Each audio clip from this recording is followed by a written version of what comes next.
Bonjour à tous, que le Seigneur soit béni et demeure béni au nom de Yeshua Mashiach, au nom de Jésus-Christ de Nazareth, le roi des rois. Alors j'aimerais aujourd'hui partager un sujet qui est très court. Voilà. Alors j'ai entendu à certaines reprises quand même, des assemblées voulant croître, voilà, voulant une grande vision, voilà, disant nous avons un grand créateur, un grand Elohim, enfin un grand Dieu pour certains, comme on le dit aujourd'hui. Voilà, voilà, on veut beaucoup d'âmes, etc., beaucoup de brebis. Alors c'est légitime quelque part, parce qu'on veut que des âmes soient sauvées. C'est compréhensible. Seulement, il faut vraiment sonder l'esprit qu'il y a derrière, quoi. Souvent, on va nous dire une parole où certainement dans cette génération, nombreux vont se sentir condamnés, culpabilisés, ils vont se sentir coupables. Ils vont se dire, mais mince Seigneur, mais combien de brebis j'ai amené à toi, etc. Et justement, souvent c'est une parole qui est beaucoup utilisée dans les assemblées comme ça, où on dit, le jour du jugement, le Seigneur va te demander combien d'âmes tu m'as amené, combien d'âmes tu m'as amené, combien d'âmes tu as amené dans mon royaume. Et c'est une énorme erreur de dire ça. Parce que non seulement, voilà, comme je disais, ça condamne les âmes se sentent condamnées, culpabilisées, elles vivent avec ce fardeau, elles sont comme frustrées, blessées parfois, et d'autres même vont devenir orgueilleuses pour rien, en fait, au final. On va voir ça au travers de la parole. Alors, premièrement, j'espère que ça en fortifiera quelques-unes, quelques âmes, quoi, quelques-uns, quelques-unes. J'espère que ça édifiera, que ça encouragera, j'espère que ça soulagera certaines âmes, j'espère. C'est un peu le but du message quand même. Voilà. Parce qu'on n'a pas tous la même grâce, on n'a pas tous la même mission, on n'a pas tous le même fardeau. Voilà, on n'a pas tous le même appel. On est tous appelés à évangéliser, mais de manière différente. Voilà. Certains, ça va être par le cri, en criant dans les rues. Certains, ça va être en allant donner à manger au SDF. D'autres, des vêtements, même au SDF. D'autres, ça va aller pour aller de porte en porte, etc., etc. Tout dépend. Voilà. Donc, voilà. Alors, concernant cette parole-là, combien d'âmes tu auras, le Seigneur va te demander combien d'âmes tu auras amené à lui. Alors, le Seigneur ne te demandera pas combien d'âmes tu as amené à lui. Ça déjà, il faut bien le comprendre. Il va te demander, est-ce que tu as fait ce que je t'ai demandé? Est-ce que tu as accompli ce que je t'ai demandé? C'est ça qu'il te demandera. C'est pas combien d'âmes tu lui as amené. Ça, c'est lui qui s'en charge. On va voir ça au travers de la parole. Donc voilà. Alors, ceux qui disent combien d'âmes tu auras amené à moi, c'est une grande erreur, déjà. Voilà. Il va te dire, est-ce que tu as accompli la mission que je t'ai demandé? Or, pour ça, il faut déjà l'entendre. Si tu ne l'entends pas, tu auras du mal à comprendre ce qu'il te demande, logiquement. Voilà. Quand tu vas en cours, on te donne des exercices. Si tu es déconcentré, si tu es distrait, tu auras du mal à comprendre, à entendre ce qu'on te demande. Voilà. Alors, je vais aller dans l'épître aux Éphésiens, chapitre 2, à partir du verset 8. Car vous êtes sauvés par la grâce, par le moyen de la foi. Et cela ne vient pas de vous, c'est le don d'Élohim. Alors déjà, premièrement, on voit déjà que c'est par la grâce qu'on est sauvé. On est délivré par grâce, tout simplement.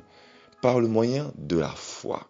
Et on voit que c'est marqué que cela ne vient pas de vous, c'est le don d'Élohim. Donc, la foi est une grâce, c'est un don. Donc lorsque tu entends Elohim te parler, c'est déjà un don, c'est une grâce déjà. L'entendre déjà c'est une grâce, c'est pas tout le monde, c'est pas tout le monde qui a les oreilles pour entendre. Il dit bien que ce sont les brebis qui entendent sa voix. Voilà. Donc il y a peu de brebis malheureusement, de véritables brebis, il y en a peu. Il y en a peu. Voilà. Donc c'est pas pour rien que quand tu vas évangéliser, si tu es vraiment rempli de l'esprit, beaucoup d'âmes vont venir, mais c'est pas pour autant, elles vont venir à toi, mais c'est pas pour autant qu'elles vont venir à Christ. Voilà. Verset 9, ce n'est pas par les œuvres, afin que personne ne se glorifie. Donc voilà, ce n'est pas par les œuvres qu'on est sauvé. On n'est pas sauvé par les œuvres, on est sauvé par la foi. Pourquoi? Parce que l'objectif du diable, c'est de tuer ta foi. Et déjà, rien que quand on dit le Seigneur va te demander combien d'âmes tu auras amené, déjà rien que ça peut te faire perdre la foi. En te disant, mais Seigneur, combien? Et tu vas te sentir coupable, donc autour de toi, tu vas te dire, est-ce que je suis digne? Déjà, rien que ça peut éteindre ta foi. Déjà. Ça, c'est dangereux. Voilà. Voilà, d'ailleurs, ces personnes-là qui disent ça pour faire croître leur église, elles auront des comptes à rendre, elles, par contre, pour le coup. Voilà. Ce n'est pas par les œuvres. Pourquoi? Parce que, parce que c'est par grâce, par la foi. Notre objectif à nous, c'est pas d'amener des âmes à l'assemblée. Ça, c'est le Seigneur qui change. Vous allez comprendre après. On va utiliser la parole. Voilà. Pourquoi? Parce que le Seigneur a peur qu'on devienne orgueilleux. Il ne veut pas qu'on devienne orgueilleux. Voilà pourquoi ce n'est pas par les œuvres. Parce que celui qui va accomplir beaucoup, eh ben, il va devenir orgueilleux. C'est pour ça, parfois, il y a des choses que tu vas accomplir, ça ne marchera pas. Parce que le Seigneur ne veut pas que tu fasses ça pour le moment. Il veut pour l'instant que tu fasses autre chose. Ou alors, tu ne verras pas les fruits. Tout de suite, tu le verras au moment où tu seras prêt à voir. Parce que sinon, tu vas devenir orgueilleux. Voilà. Voilà. Donc voilà, afin que personne ne se glorifie. Pourquoi? Parce qu'il ne veut pas qu'on soit perdu. Il veut nous sauver. Donc, il ne nous fera pas montrer tous les fruits tout de suite. Voilà. Ça dépend de la disponibilité de ton cœur, tout simplement.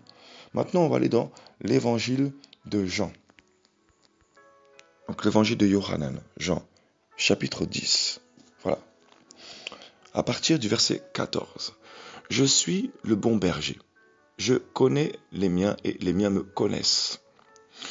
Comme le Père me connaît, je connais aussi le Père et je donne ma vie pour mes brebis.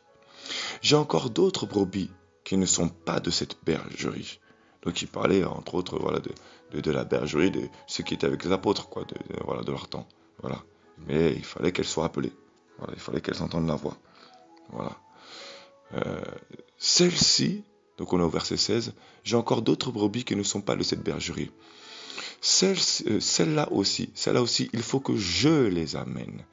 Elles entendront ma voix et elles deviendront un seul troupeau, un seul berger. Donc, celle-là aussi, il faut que je les amène. Donc, ce n'est pas nous qui amenons les brebis à Yahushua, à Jésus-Christ. C'est lui-même qui les attire. C'est lui. Elles entendent sa voix. Tout simplement. Donc, voilà, ce n'est pas tout le monde qui est appelé, ce n'est pas tout le monde qui est appelé à venir lorsqu'il va entendre la parole que tu vas proclamer. Elles viennent au temps d'Yahushua, c'est lui qui choisit le temps. Voilà.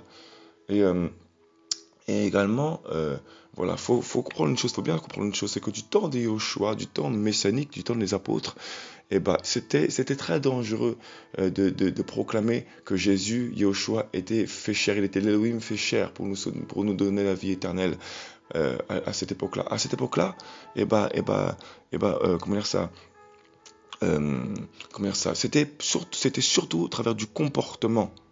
Au travers du temps apostolique, c'est les âmes qui proclamaient l'évangile, qui proclamaient que Yahushua était l'Elohim ressuscité, Yahweh ressuscité, et Yahweh mort pour nous et ressuscité pour nous, pour qu'on reçoive la vie éternelle, c'était à nos risques et périls.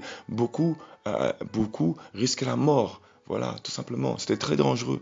Et de ce temps-là, tout simplement, c'était par le comportement qu'on touchait. La puissance se faisait par le comportement. Tout simplement. Voilà. Donc ça ne sert à rien de se sentir condamné. C'était vraiment le message. Que les sœurs soient bénies et j'espère que certains seront encouragés, fortifiés. Voilà, le Seigneur Jésus-Christ vous aime. Vraiment, on est à la 6e trompette. Voilà, Yahushua Mashiach est à la porte.